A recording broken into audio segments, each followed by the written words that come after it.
इससे पहले हमने कल वाले क्लास में जो डिस्कशन किया था वो हमारा क्या था। अच्छा, कल वाले क्लास में हमने जो डिस्कशन किया था उसमें हमारा था ग्रेविटेशनल पोटेंशियल था due to uniform thin spherical shell था।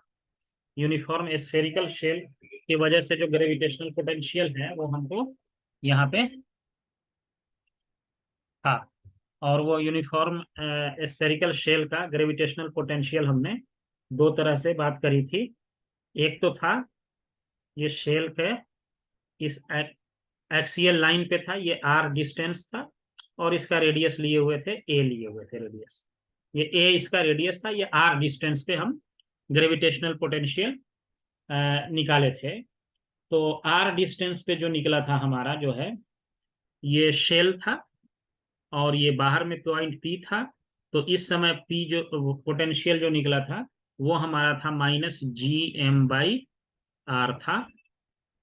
और इस शेल के अंदर अगर ये पॉइंट हमारा ये आर जो है अगर हमारा लेस देन ए हो जाता है, यानी कि ये डिस्टेंस इसके अंदर आ गया था, तो उस कंडीशन में पोटेंशियल हमारा V1 मान लिया ये -Gm/a होता है। और ये ए थ्रू आउट कहीं भी लेंगे, ये डिस्कस किए हुए थे कि हर जगह इसका पोटेंशियल क्या होगा, सेम ही होगा, क्योंकि ये रेडियस है और रेडियस इसका क्या होता है, कांस्टेंट होता है। तो इसीलिए इनसाइड थ्रू आउट कहीं भी इसका पोटेंशियल क्या होगा, कांस्टेंट होगा। इसका एक प्लॉट भी हमने पिछले क्लास में ऐसे देखा था, आर डिस्टेंस से इसको खींचे थे पोटेंशियल और ये क्या होता था निगेटिव डायरेक्शन में, ये इस तरह से जब आर का वैल्यू ये होता था ऐसे हुआ था, यहां जा करके ये कांस्टेंट हो गया था। जब आर का वैल्यू यहाँ पे ए हो जाता है तो ये पोटेंशियल ये वाला जो यहाँ पे है यही -Gm/a हो जाएगा। और जैस इस पर ये कांस्टेंट रहता है, इसमें कोई चेंज नहीं होता है। ये इस तरीके का हमने ये देखा था। और ये आर डिस्टेंस ये इधर हमारा आर जो है इस तरीके का इक्वेशन से हमने देखा था। अब इसी इक्वेशन के बेसिस पे हमारे पास अब कह रहा है कि ये क्वेश्चन है, देखिए, a particle of mass m is placed at the centre of a uniform spherical shell. Uniform spherical shell के क्या कह रहा है कि सेंटर पे एक पार्टिकल को प्लेस किया गया है जिसका मास कितना है, m है। ये m मास का एक पार्टिकल है जो इसके सेंटर पे इसको डाला हुआ है। देखिए, particle a particle is placed at the center of uniform spherical shell। तो एक हम स्फेरिकल शेल का एक डायग्राम खींच देते हैं। ये मान लीजिए आपका स्फेरिकल शेल है। इसके अंदर क्या किया हुआ है, इसके सेंटर पे, इसके सेंटर पे यहाँ पे एक मास जो है m रखा हुआ है। A particle of mass m is placed at the center of uniform spherical shell of equal mass। इस शेल का भी मास कितना है, m ही है। एंड रेडियस a, और इसका रेडियस यहां से यहां तक ये आपका दिया हुआ है, a दिया हुआ है, इसका एक रेडियस a है। Find the gravitational potential at a point p at a distance a/2 from the centre. यानी कि आपको पोटेंशियल निकालना है, कहां पे निकालना है, कोई a/2 डिस्टेंस है इसके सेंटर से, ये वाला हाफ रेडियस पे यहाँ पे निकालना है, a/2 दे रखा है। यहाँ पे आपको क्या निकालना है, ग्रेविटेशनल पोटेंशियल इस पॉइंट पे, मान लिया ये P है, यहाँ पे निकालना है। तो अब देखिए पोटेंशियल का क्या मीनिंग है, क्यों हम लोग पोटेंशियल एनर्जी नहीं कह के पोटेंशियल में ले जाते हैं। अब इस पॉइंट पे पोटेंशियल निकालना है तो एक तो ये मास है, इसके वजह से यहाँ पे पोटेंशियल निकालना होगा, due to the mass placed at the centre, इसके वजह से यहाँ पे निकालना होगा। तो अभी हम लोगों ने एक रिलेशन निकाला था ना कि यहाँ पे जो है पॉइंट मास होता है, यहाँ पे m रखा हुआ है, ये r डिस्टेंस था, ये कोई p पॉइंट था। तो इसके वजह से यहाँ पे पॉइंट मास की वजह से पोटेंशियल जो निकाले थे Vp, ये -Gm/r कहते थे, यही कहते थे। अगर ये पॉइंट मास है और p जगह पॉइंट पे r डिस्टेंस पे पोटेंशियल निकालना है तो उसको हम लोग यही लिखते थे, Gm/r होता था। अब पोटेंशियल एनर्जी होता अगर यही, अगर ये छोटा मास था तो Gm/m/r हो जाता है ये। लेकिन पोटेंशियल निकालना है तो इस मास से इसमें डिवाइड हो जाता है पोटेंशियल एनर्जी। अगर आप इसी को यू लिखते तो ये यही लिखते Gm/r हो जाता, निगेटिव साइन, और ये U/a स्मॉल मास ये कर देते तो ये पोटेंशियल निकल जाता है, Gm/r हो जाता है। This is called Vp।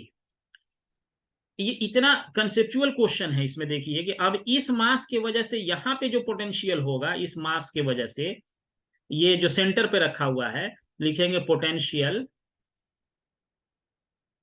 Potential due to mass m placed eight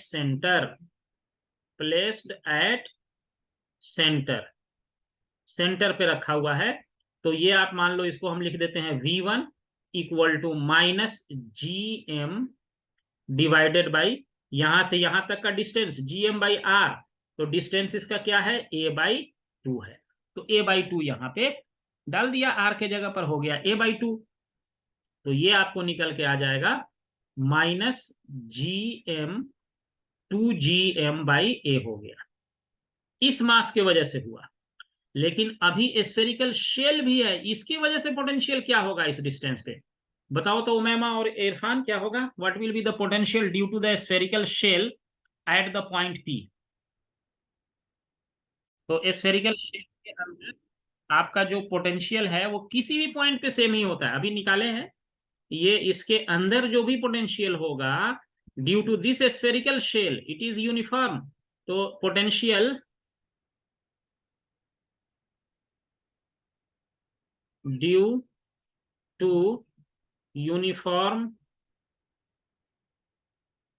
shell equal to -Gm/a हो जाएगा। रेडियस, इसका जो रेडियस है वो, ये चाहे a/2 पे हो या कहीं भी हो, उससे कोई मतलब नहीं है। a/2 पे रह इस शेल के वजह से, लेकिन इस मास के वजह से जो पॉइंट मास है उसके वजह से Gm डिवाइडेड बाई a/2 हो जाएगा। तो अब टोटल पोटेंशियल लिख दो, पोटेंशियल स्केलर क्वांटिटी है, तो total potential at P equal to, दोनों को क्या कर देंगे आप, ऐड कर देंगे, तो टोटल पोटेंशियल आपका निकल जाएगा। एक हो गया -2Gm/a माइनस, इसको भी ऐड कर देंगे, Gm/a which is equal to -3Gm/a हो गया। इसमें कंसेप्ट इतना ही था। देखो ये पॉइंट मास के वजह से इसका पोटेंशियल हो जाएगा, ये वाला पॉइंट मास के वजह से जो होता है Gm/ distance between the point and the mass, ये लिख दिया। a/2 पे पूछ रहा था। फिर शेल के वजह से अंदर में कहीं भी पोटेंशियल की हम बात करेंगे इनसाइड, तो वो Gm/ रेडियस ही होता है, तो -Gm/ रेडियस कर दिया। अब इन दोनों को ऐड कर दिया तो ये हमारा टोटल पोटेंशियल निकल गया। ये बहुत ही इंटरेस्टिंग क्वेश्चन है ये।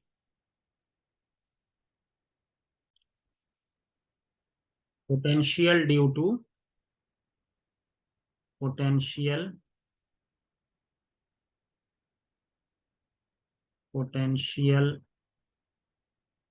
Due to uniform solid sphere, uniform solid sphere, uniform solid sphere की वजह से पोटेंशियल निकालना है। अब देखो पोटेंशियल की दो ही तो बात हो रही है, चाहे हमारा होलो स्फीयर था तो एक आउटसाइड ले गए थे और एक इनसाइड देखे थे। तो होलो स्फीयर के लिए हमारा जो आउटसाइड पोटेंशियल था होलो स्फीयर के लिए या स्फेरिकल शेल के लिए था, शेल के लिए अभी हमने देखा है कि पोटेंशियल Vp पे निकला था, -Gm/r आया था। और जब ये अंदर हो गया था, इनसाइड किसी पॉइंट पे बात हुई थी इनसाइड, तो ये हमारे पास क्या आया था, -Gm/ रेडियस ए लिखे थे, और ये थ्रू आउट इनसाइड कांस्टेंट होता है, इसमें कोई चेंज नहीं होता है पोटेंशियल में।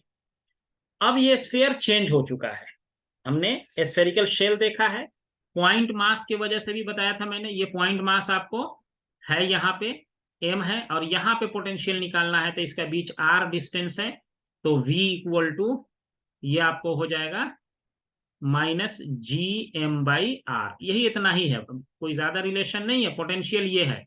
और यहाँ इसका मास अगर m है, इस m से मल्टीप्लाई कर देंगे इसमें, तो एनर्जी निकल जाएगा, इसका पोटेंशियल एनर्जी निकल जाएगा। और ये सिंपली पोटेंशियल है, पोटेंशियल ऑफ द स्फीयर की बात हो रही है। अब यहाँ पे हमारे पास क्या है कि पोटेंशियल हम बात कर रहे हैं ड्यू टू सॉलिड स्फीयर। अब हमारा पोटेंशियल जो है वो सॉलिड स्फीयर के वजह से हम बात करेंगे, सॉलिड स्फीयर में क्या होता है पोटेंशियल, उसकी बात होगी। तो देखिए इसमें जो सॉलिड स्फीयर है इसका भी टोटल मास जो है वो m ही है, टोटल मास जो है m है। और यहाँ भी हमको क्या करना पड़ेगा, इंटीग्रेट करना पड़ेगा आपको इन सब चीजों को सॉल्व करने के लिए।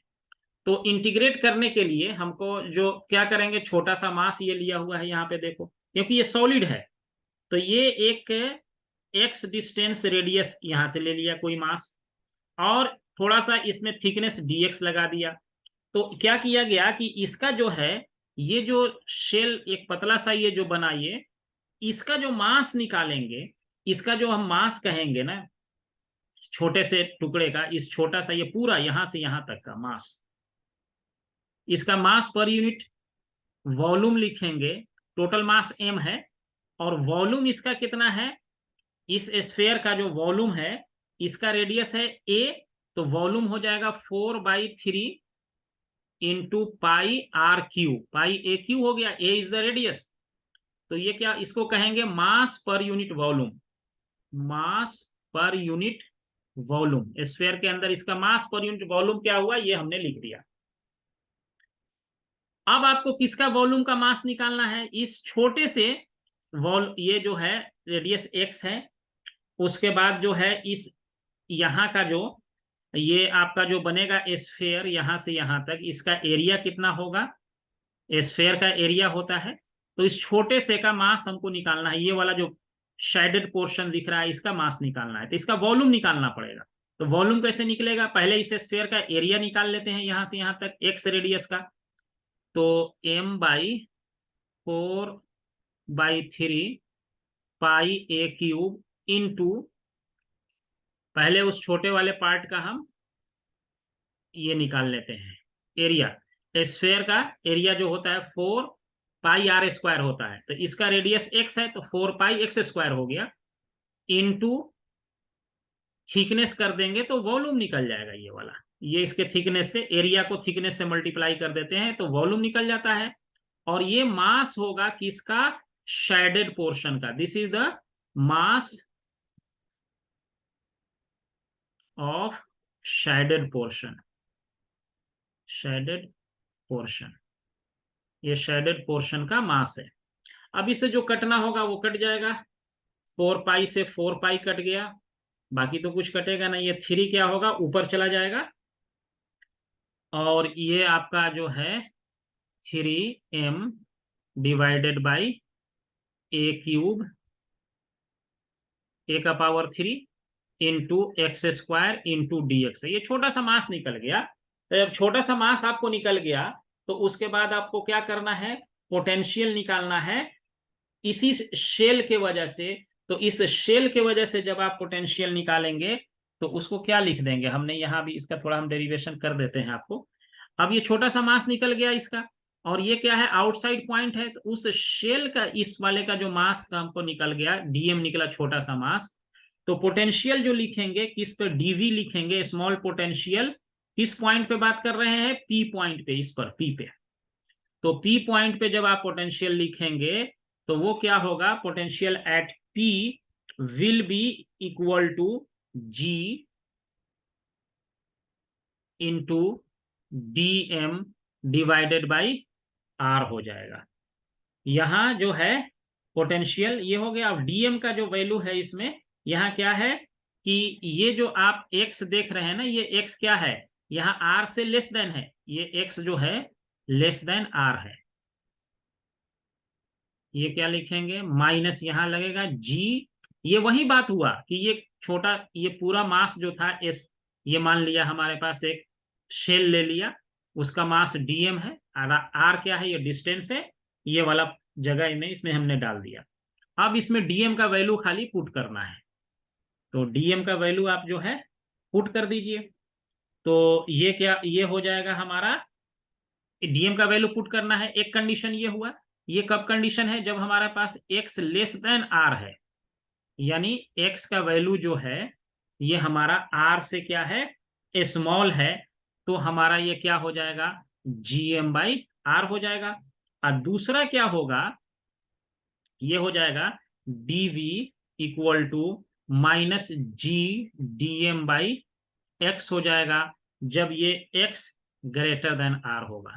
अब इसका फाइनल जो वैल्यू आएगा वो हम आपको लिख देते हैं। डेरिवेशन का इसमें जरूरत नहीं है, अगर डेरिवेशन करना है तो कर भी सकते हैं, तो हम इसमें लिख देते हैं। ये आपको फाइनल वैल्यू जो आएगा यहाँ पे, ये केस 1 है, पहला केस है, if potential at an external point, potential at an external point, external point, external point मतलब यही बाहर वाला पॉइंट, ये जो बाहर हम बात कर रहे हैं यही वाला बाहर वाला पॉइंट, यही पी बाहर पॉइंट है इसी पे। तो इसको जब हम सॉल्व करेंगे तो यहाँ v जो होगा ये आपको माइनस gm/r हो जाएगा। जैसे स्फेरिकल शेल में भी जैसा आया था, ये वही आया था, स्फेरिकल शेल में भी उतना ही आ रहा है, और सॉलिड स्फेयर में भी क्या है, उतना ही आएगा। Gravitational potential due to uniform sphere at an external point is same that due to single particle of equal mass placed at its centre. ये जो है, अगर छोटा सा पार्टिकल इसके सेंटर पे आप डाल देते यहाँ पे m, और यहां से अगर r डिस्टेंस पे ये पोटेंशियल निकालते यहाँ पे, तो ये यही आता माइनस gm/r ही होता है, जो कि हमने अभी पहले भी कई बार इस चीज को डिस्कस कर लिया है। अब यही पॉइंट अगर मान लीजिए ये कहां पे रहा, ये आपको बाहर में रहा, अब अगर अंदर में यही पॉइंट होता तो क्या होता। अब जो हम देखेंगे ये P पॉइंट हमारा कहाँ आ गया, ये अंदर में आ गया, तब यहाँ पे अब पोटेंशियल क्या होगा, देखिए ये हर जगह मास यहाँ पे डिस्ट्रीब्यूटेड है और सॉलिड है ये। तो इस कंडीशन में जो हमारा पोटेंशियल निकल के आएगा अंदर इनसाइड के लिए, वो हम आपको एक ही बार लिख देते हैं, ये पोटेंशियल इनसाइड होगा। ये फॉर्मूला जरा सा आप माइंड में इसको रिकॉल रखेंगे। V जो है वो इनसाइड की जब बात होगी तो -2gm divided by 2a² into 3a² minus r² होगा। r है, r यही डिस्टेंस है इस पॉइंट का, ये ध्यान रखना है कि ये r जो है यही वाला डिस्टेंस है, और a जो है रेडियस है।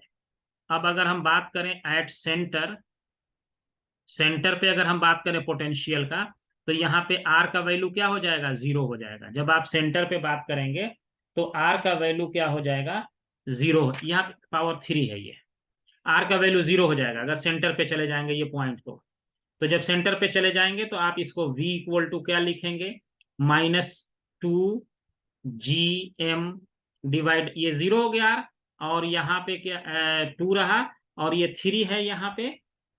एक सेकंड, मैंने यहाँ ये 2 नहीं है, ये मैंने गलत लिख दिया, ये 2 नहीं है, ये है gm/, ये 2 भी यहाँ गलत है, एक सेकंड इसको मिटाना।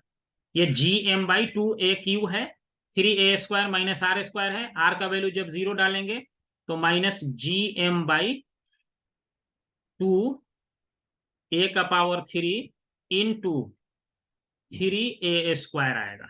तो इससे इसको काट देंगे तो a बच जाएगा, तो ये फाइनली आपको बचेगा -3gm/2a बचेगा, ये आपको आ जाएगा। ये अंदर में, ये सेंटर पे होगा। जनरलाइज इक्वेशन ये है इनसाइड के लिए, ये वाला जनरलाइज इक्वेशन है। ओके, तो ये हम करेंगे, अभी फिर ज्वाइन कराते हैं आप।